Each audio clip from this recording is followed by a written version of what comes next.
drama. If you, like me, struggle with certain genres of photography, then you're not alone. I want to be great at street photography, but I am no good at it. Well, it's not that I can't do it, it's just that I have an instinctive resistance to it.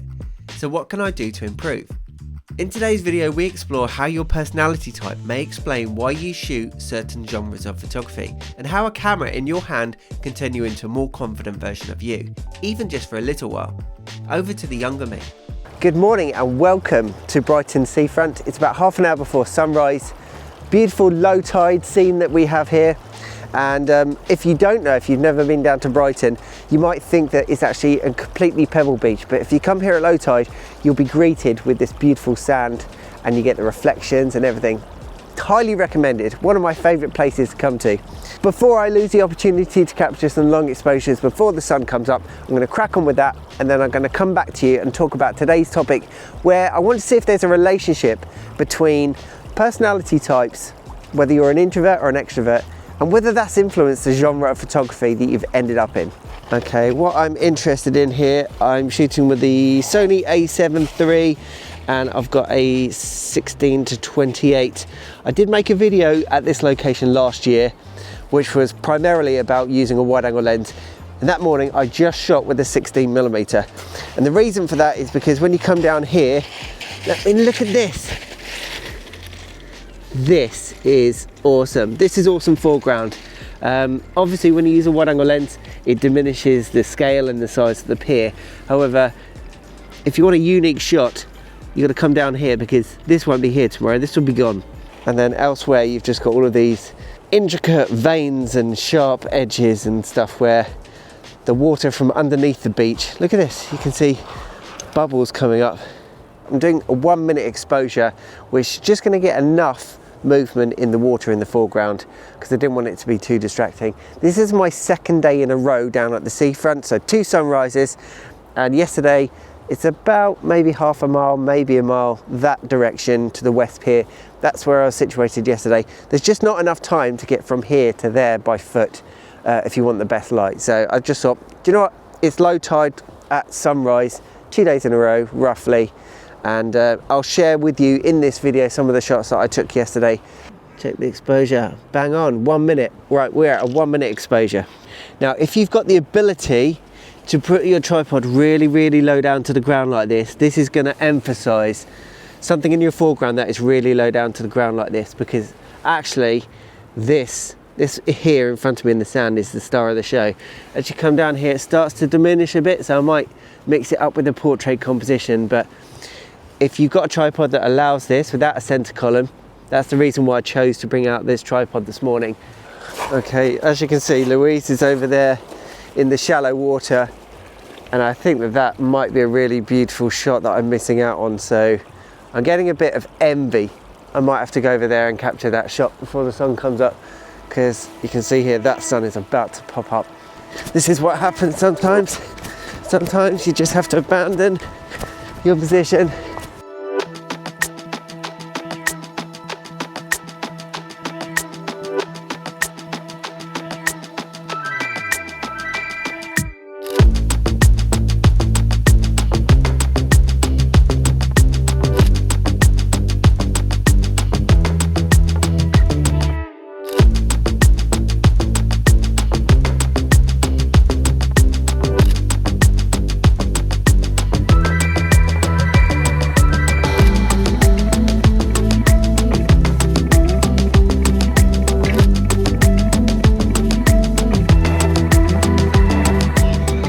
Worth it. It's fine if the waves go over my wellies. It's part of the deal. It's necessary, but it's worth it. I have gravitated back towards this composition, and as you can see, now that the sun has come up, it's kind of lighting the side of this, and although it's in the dark shadows compared to the brightness of the white pier, I think I can bring this out in Photoshop and Lightroom a little bit. Doesn't need too much work, just a little touch of editing.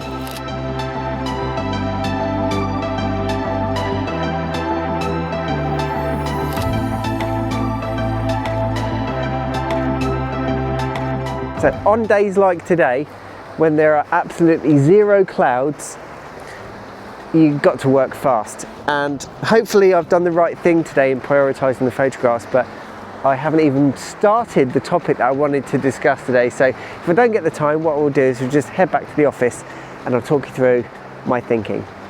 Okay, let's talk about photography and its relationship to personality types. Now, believe it or not, I am an introvert. You might be watching this thinking, Ben, come on, you've got a YouTube channel, you point a camera at yourself, it's all about you.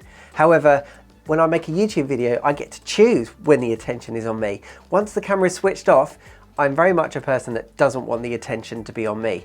Most people know the kind of two extremes. You're either an introvert or an extrovert, but there are so many kind of divisions and variations in between. And the point of this video is I think you should do the personality test and you'll be one of 16, which I'll get into in a second, and then you'll have a better understanding of yourself as well as why you may have ended up photographing a particular genre of photography. So if I rewind it a little bit, about 1.5 years ago, the architect's practice that I work for hired an external consultant, and they come in and they make you do some tests and they sit you down and they kind of do a bit of role play. Some of it is particularly uncomfortable, especially if you're an introvert, and you do the test and you get a personality type. There are a total of 16 personality types on that particular one. I think there are a few companies and a few variations of these personality tests. Now the test that we did was 16personalities.com, that's the number 16, and then you have to go through these questions. They're not particularly difficult, but they are challenging in the fact that there's no right or wrong answer. There's kind of a agree, 1, 2, 3, 4, 5 in between, and then there's disagree. So there are a total of 7 boxes to tick. And some of these questions, for a person like me, an introvert, are quite frustrating because it will ask you, if you're in a social situation, maybe you're at a party with friends and family, what would you do if this happened? And most of the time I wanted to answer, I wouldn't be there if I could choose. I wouldn't be in that situation in the first place, but you have to answer one of the questions. Bringing this back to photography, I aspire to be a better portrait photographer. I aspire to be a better street photographer. I look at other street photographers' work and I think, I wish I could do that. Just the simple act of people going out with a camera and just saying, do you know what, I'm just going to take my camera out and I'll see what I get. That is not conducive to my personality type. I never just pick up a camera and just head out and think, oh, let's just see what happens. It's not in my nature. And when you get your results, you'll read the description, how you deal in relationships, how you are at work and everything. And I could not disagree with mine at all. It was just, this is literally a written description of my personality. And then everything started to click. It was kind of, well, of course that makes sense. That's why I struggle so much with street photography, confrontation, doing this, doing that. Now, I'm a very capable photographer. I've done lots of portrait photography. I've shot weddings, I've done events. I did a whole marketing campaign for the i360. And with that, I had to kind of overcome, not fears, but just a bit of confrontation, something that was slightly out of my comfort zone. If I was at a wedding, for example, and I didn't have a camera, I would be that quiet guy sitting at a table, enjoying the music, tapping my feet, maybe not dancing unless I'd had plenty to drink. But if I had a camera there, this kind of gives me superpowers. I would get up, take some pictures of the bride and the groom, complete strangers, and I would be very comfortable with that, which is totally against my personality type. So what's interesting is most of the time a camera gives me an excuse to go out the house, to get up at sunrise, go out, photograph some scenery. But in social situations, this gives me an excuse to kind of become somebody else, temporarily. And because I tend to shy away from taking people's portraits and street photography, I mean, if you look through my website, I've got loads and loads of landscapes and there's a common theme. There aren't any people in them. Sometimes I do long exposures, so you may get blurred people, but generally I am looking for scenes that don't include people. I also go out at sunrise rather than sunset because there are less people around, and going out with a camera is kind of therapy for me. But maybe you should ask yourself these questions as well. Why have you gravitated towards a specific genre of photography? If that is landscape photography, like myself, or buildings, I photograph a lot of architecture. I am an architect, however, I don't have to kind of coordinate a building. The building doesn't talk back. The same with the landscapes. I can control a lot of things, whereas whenever I get roped into photographing somebody's baby, or their pets, or some family portraits or something, it's chaos. I could go out with this camera and say, today I'm going to do a bit of street photography. And the problem with this is good street photography, you've got to be confident, you've got to be in people's face, and they will spot you. And for me, I would immediately become uncomfortable.